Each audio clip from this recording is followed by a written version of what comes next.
Денес се собравме да ја проследиме програмата на вториот симпозиум во организација на одделот фармација при Факултетот за медицински науки при УГД. Денес,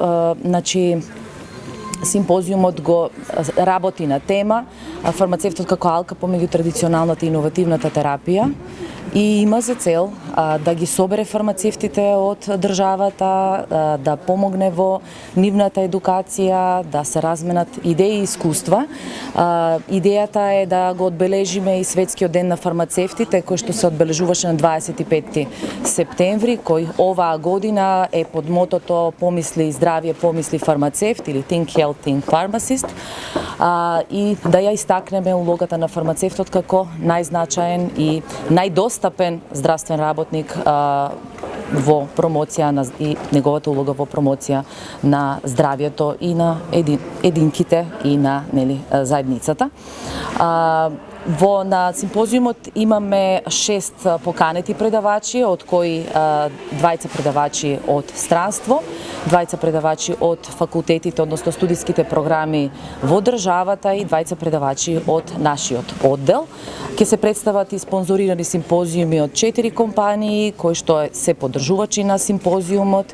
Имаме пострепрезентации со презентирани над 60 научни трудови во форма на постери, 300 регистрирани учесници и се надевам дека ќе имаме успешен ден.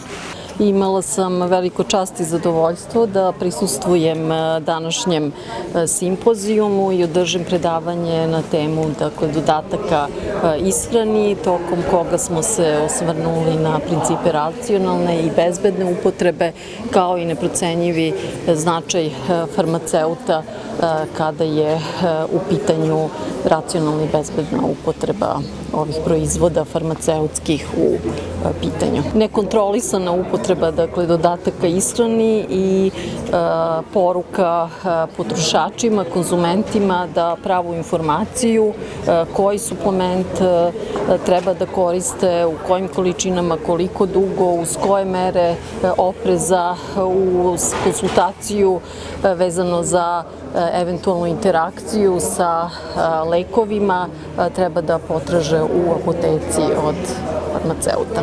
I'm most grateful for this opportunity. Јас доаѓам од Универзитетот Данди во Шкотска и предавањето се однесува на она како нашиот организам, кои молекули се важни за нашиот организам да се одбрани од стресот.